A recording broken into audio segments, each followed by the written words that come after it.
नमस्कार, माझं नाव कान्हा. मराठी मनोरंजन विश्व या यूट्यूब चॅनलवर सगळ्यांचं स्वागत आहे. अल्याड पल्याड या मूवीमधील माधुरी पवार आज आपल्यासोबत आहेत. तर गाणं पण लॉन्च झालं आहे, पाहिलंच असाल. तर काय काय मजा, काय काय गोष्टी घडल्या, काय गाणं ऐकल्यावर कशा रिॲक्शन होत्या? खरं तर नृत्य ही माझी पहिल्यापासूनचीच आवड आहे. अभिनय त्याच्याबरोबरची नेहमी जोड राहिलेली आहे. ह्या गाण्याबद्दल सांगायचं झालं तर हे फार 11th आवरला माझ्याकडे आलं. अगदी 2 दिवस आधी प्रॅक्टिससुद्धा आम्ही 2 दिवस आधी करण्यात, दुसऱ्या दिवशी लगेच प्रॅक्टिस आणि तिसऱ्या दिवशी शूट, असं हे शेड्यूल, म्हणजे इतक्या लवकर ती गोष्ट घडलेली आहे. त्यामुळं मला असं वाटतं की कधी कधी देवबाप्पा आपल्याला खूप चांगल्या गोष्टी अशा देतो, फक्त आपल्याला पकडता आल्या पाहिजेत. तसं मला असं वाटतं ह्या गाण्याबद्दल घडलेलं आहे. गाणं पिक्चराईज खूप सुंदर झालं आणि आता ते रिलीज झाल्यानंतर लोकांना ते खूप आवडले आणि त्यांनी मिलियन क्रॉस करून दिली ती गोष्ट. त्याच्यावरती कमेंट्स वाचल्यावर सगळ्यांचं असं वाटतं की खूप छान ॲप्रिशिएट केलं त्यांनी. सो येस, शूट करताना तर मजा येते, कारण खूप सारं शिकायला मिळतं आपल्याला आणि गमती जमती घडत असतात. आणि सेटवरती वेगवेगळे कलाकार म्हणा, त्यांच्याबरोबर वर्क करताना नवीन जुने अनुभवी हे सगळे जेव्हा मिक्सर असतं ते एक वेगळ्या प्रकारची एनर्जी येते. सो भारी वाटलं अल्याड पल्याड करताना. काय काय गमती जमती काय काय घडल्या सॉन्ग शूट करताना? सॉन्ग शूट करताना गमती जमती तर घडतच असतात. म्हणजे शूटचं पहिली गोष्ट करताना कधी कधी अचानकच म्हणजे माझं असं आहे की I am not a learn dancer, म्हणजे मला कोणी असं शिकवून नाचू नाही शकत एवढं. सो आणि जसं मी सांगितलं की 2 दिवस आधी घडलेलं, जो प्रॅक्टिसिंगला खूप वेळ नाही घडलेला. सो एका टेकला इतक्यात एक स्टेप आहे शिट्टी मारायची ही वाली. सो कधी कधी डान्सर्स इकडे करायचं, मी इकडे करायचं, शेट असं का होतं हे सगळं. सो त्या फील्डमध्ये मग तेव्हा असं वाटायचं कोण नाही येतं जे मला इकडे ओढतंय वगैरे, असं नाही असं वाटायचं मला, कारण जनरली तर आपण चुकत नाही ना.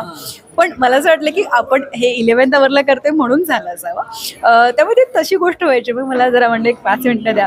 आणि गौऱ्या माझ्या शेजारी म्हणायचं, आम्ही नाचते, तुला काय झालंय का, असं काय करतेस तू. आणि त्याला म्हणायचं अरे मला कळलं झालं असं का झालंय. तर तो म्हटलं तू जरा 5 मिनिटं वेळ घे आणि नंतर शूट कर. I take a time. आणि नंतर एकदा सुरू झालं आणि बस सुरू झालं तर मग एंडपर्यंत ते मस्त असं मस्कासारखं शूट झालं एकदम. क्या बात आहे. काही अशा भीतीदायक गोष्टी घडल्या, काय काय गोष्टी अशा वाटल्या की आता गोष्ट तरी अल्याड पल्याड म्हणल्यावर? अल्याड पल्याड एकतर मला त्याचं टायटल खूप आवडलं. फार वेगळं आहे टायटल आणि जसं कथानक आहे त्याप्रमाणे हे टायटल आहे. जो प्रेक्षक बघायला येईल त्याला टायटल आणि कथानक याची काही संगत घालायला लागणार नाही, ते ऑलरेडी आहेच तिथे. पण आत्ता मला असं वाटतं की मराठी चित्रपटसृष्टीमध्ये अशा प्रकारची मूवी, अशा प्रकारची फिल्म नाही आलेली या सब्जेक्टवरती. सो एक वेगळेपण आहे, प्रेक्षकांना एक वेगळी पर्वणी आहे सगळ्यांची, सगळ्या टीमची. सो प्रेक्षक नक्कीच या फिल्मला खूप प्रतिसाद देईल मला वाटतं. तुमची मकरंद सरांबरोबर आधीही भेट झाली होती, आता मी ऐकलं. तर तो काय किस्सा होता पूर्ण? अरे it's an very old but खूप इंटरेस्टिंग किस्सा आहे. मी जेव्हा आपण मकरंद सरांना काम करताना बघायचं तेव्हा मला ते दिवस आठवायचे. मराठी पाऊल पडते पुढे हा रियालिटी शो असायचा झी मराठीवरती आणि त्याच्यावरती आम्ही आमचा एक फोक डान्सचा ग्रुप होता, दुर्गेश नंदिनी, आणि तो परफॉर्म करायचा, जो मोस्ट ऑफली महाराष्ट्रातील जे काही लोकनृत्य लोककला आहे ते प्रेझेंट करायचं आणि त्याच्यामध्ये मी होते. So each and every time I am सेंटरला असायचे मी असं. आणि ते नेहमी खूप कौतुक करायचे, पूर्ण एका ग्रुपचं कौतुक. म्हणजे जेव्हा तुमच्या 40 जणं नाचतात त्याच्यामध्ये 1 जणाचं कौतुक जर विशेष होत असेल तर जरा भारी वाटतं आपल्याला, आणि तसंच वाटायचं मला. पण एक परफॉर्मन्स होता यल्लम्मा देवीवरती, आम्ही फोक डान्स केला आणि त्यावेळेस तुम्ही बघू शकता यूट्यूबला ते गाणं पण आहे, दुर्गेश नंदिनी टाकले की तुम्हाला येईल.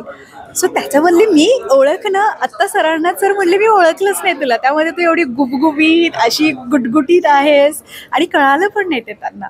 पण त्यांनी जे काही कौतुक केलं होतं माझं, ते अजूनही मला तेवढंच मोटिवेशन देतं. आणि अशा दिग्गज कलाकारांबरोबर जिथं आपण बघत असतो की आपल्याला 2 शब्द कौतुकाचे कानावर पडावे, त्यांच्याबरोबर रंगमंच किंवा स्क्रीन शेअर करायला मिळणं ही खूप मोठी गोष्ट आहे. आणि मला असं वाटतं I am very proud for that movement आणि आय एम व्हेरी लकी की अशा छानशा कलाकाराबरोबर मला स्क्रीन शेअर करता आली.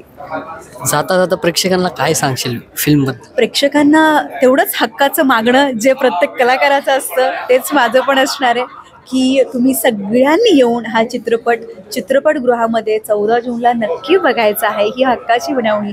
आणि चित्रपट बघता बघता रांगडा नाचवरती जे काय नाचायचं आहे तुम्ही, ते मी बघणार आहे, कारण मला तुम्ही टॅग करायचं आहे. Thank you so much.